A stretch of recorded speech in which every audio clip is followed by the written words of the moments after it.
Hola chicas y chicos. Today we are going to Tulum, Mexico.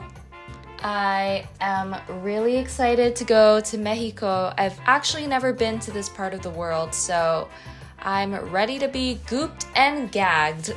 The view from the plane was absolutely gorgeous. I'd never seen terrain like that in my life. I flew over the Grand Canyon, and before you know it, I was flying over hella trees for kilometers on end before reaching Cancun. First step into the airport, $8 water bottle. Kinda gagged me there, but you can't drink tap water in Mexico, so I had to buy this water bottle. First L of the trip. I used Cancun as a base to go to Tulum. The 8 bus was 38 doulas and took approximately 2 hours to get to Tulum. I arrived to Tulum Centro station, which was 10 minutes away from our hostel. Sophie landed before me, so I met her at the hostel. Sophie is one of my besties who I met in freshman year of college, and she's kind of my designated travel buddy at this point. The next day, we planned to go to Kaan Lum Lagoon. Kaan Lum Lagoon is a lagoon that's very shallow, but in the center, there's an 85-meter deep cenote, which you can scuba dive and free dive in with a license.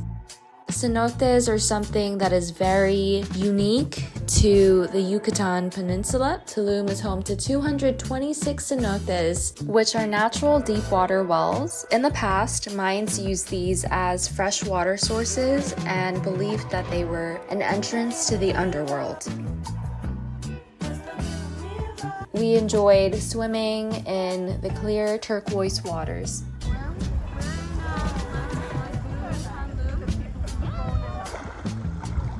The birds just said you ate. Who? The birds. Oh, cute. Hi.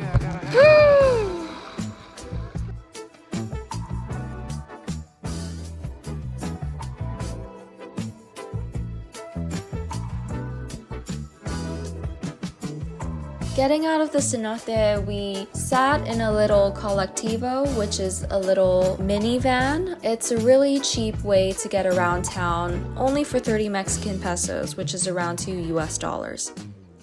Next, we headed to Sfer Ik Museum. I hope I said this right. IG Reels put me on this little treehouse that is also an art gallery. I really loved this space. The walkway was beautiful. It reminded me of a cocoon. I think people come here to admire the structure, but a large part of the appeal is that it's pretty Instagrammable. I too brought a bohemian outfit to match the vibe. I'm guilty. Yeah, anyway, pretty cool structure. Although it was 100 pesos and another 100 for bringing a camera, which I guess isn't bad, but yeah, it was in kind of a bougie area of Tulum, and there was this walkway that I really wanted to go on, but you know, you had to buy a drink at an expensive bar to get on that. And Sophie and I didn't really want to do that, so we passed. Here is our $11 dinner at Choppy Tacos. We ordered pastor tacos with, you know, I love pineapple on anything. I also ordered horchata. Your pussy basura, my pussy horchata. Oh, I'm gonna ride it too, just how you like it. The next day, we headed to Chichén Itzá. Chichén Itzá is one of the 7 wonders of the world. It used to be a bustling city center of culture and religion for the ancient Mayan people back in the 500 CE to 1000. Little history lesson. ¿Se acuerdan cómo se dice buenos días en la lengua maya? Not gonna lie, the bus tour kind of felt like a big tourist trap. Not the 200 pesos purification. They took us to a little souvenir village, and Sophie and I were just kind of like, where are we? Food was bussin' though.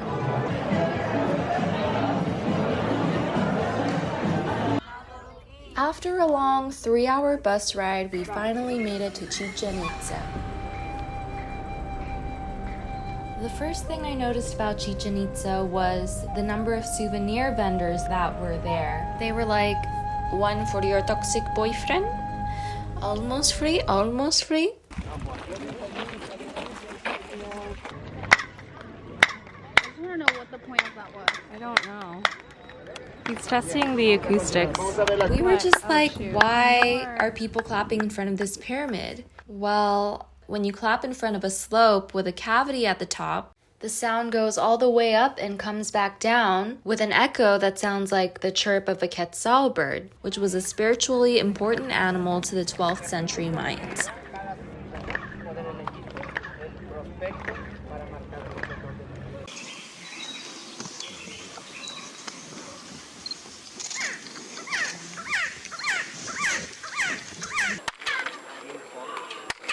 How did the Mayans build a pyramid that sounded like their sacred bird?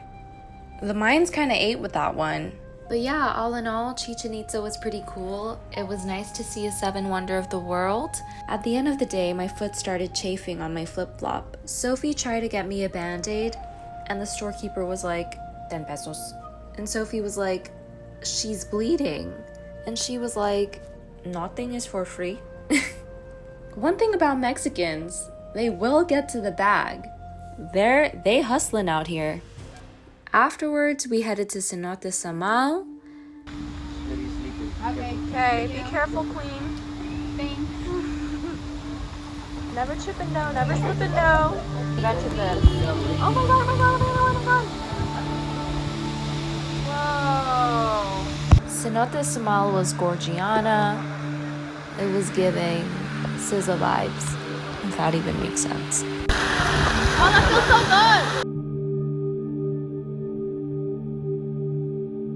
good! This video freaks me out because we look like germs. Which is essentially what we are, germs, floating around in the universe. Next, we hit up a town called Valladolid for a little snack. Ooh, tahini. Wait, do you want it? Is that okay? Yeah, sure. Yeah, ¿qué tan picante es? Un poquito solo, gracias.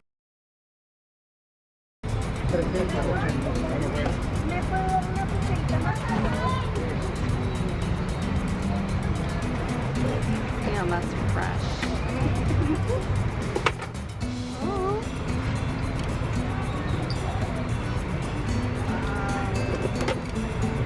Whoa.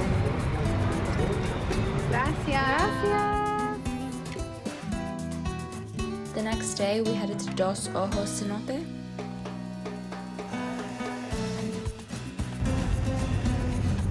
Dos Ojos, we have two different options. Why? Because Cenote Dos Ojos is cave, it's a cavern. We have guiding and we have also no guiding. For example, if you like to do just no guiding, it's this one right here. This one is the smaller one. This is a little cave. So this one costs you 400 pesos per person, including the life vest is mandatory. Okay, all the cenotes. And you can swim in this one right here. This one is a little cave. Once you arrive here, you can swim all the time, like to the right side.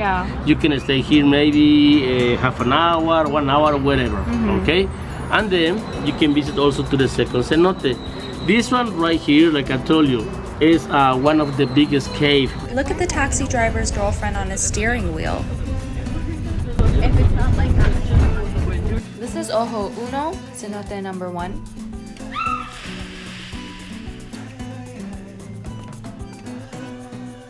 We made a friend here. Shout out to Brandon, our 9-year-old Mexican king. He said, let me show you how to blow bubbles. Eso. Bueno. Excelente.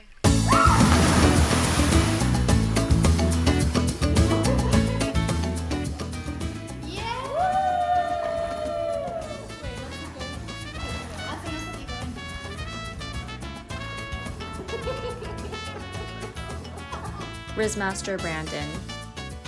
Next, we headed to Ojo Dos. It's kind of like, I don't know, the vibes here are like, oh, it's nice. It's mysterious. Oh, don't you like that? If Brandon let us through this, I'd be okay.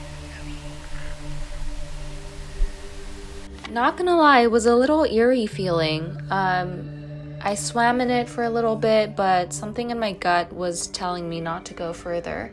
I know it would have been fine, but I just didn't feel comfortable for whatever reason. I wonder why there's no one at the cenote. So yeah, that was our day at Cenote dos Ojos. We had some time to kill before dinner, so we decided to do our last cenote of the day, Cenote Nicte Ha.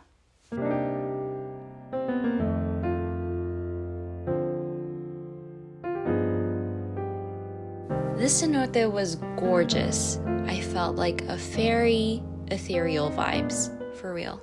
This is incredible. What's the vibes? We are the fairy princesses of the cenote.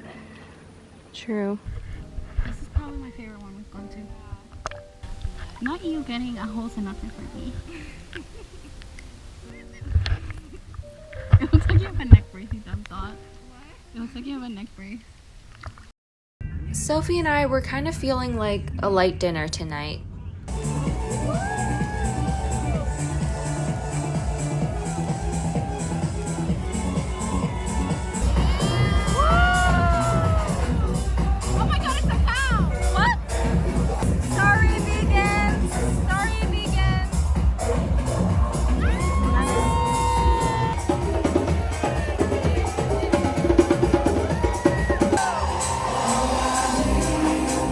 Abuelita lit.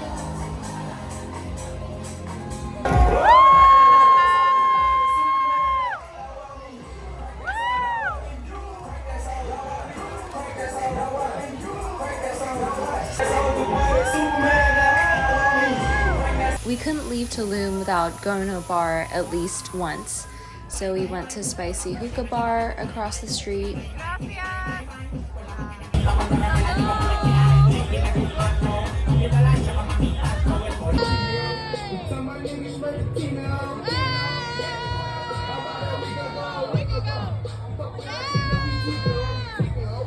For the last day of our trip, we had to end our trip with the Tulum Ruins.